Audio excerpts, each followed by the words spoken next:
Halamang gamot para sa pagtatay. Saang gubat.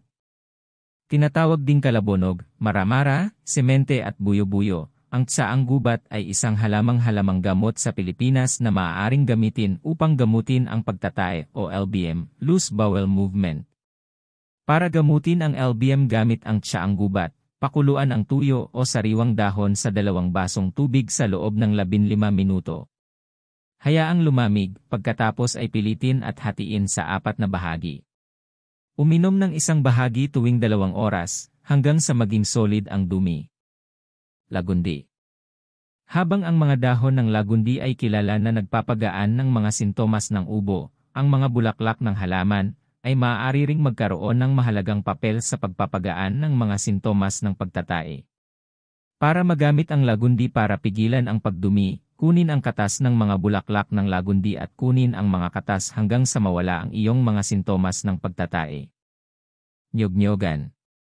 Kilala rin bilang rangoon creeper, ang niyog-niyogan ay nagbibigay ng maraming benepisyo, kabilang ang pagtatrabaho bilang isang mabisang lunas para sa pagtatae at maluwag na pagdumi.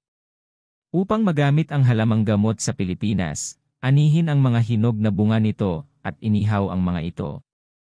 Dalhin ang mga ito sa loob hanggang sa humupa ang iyong mga sintomas.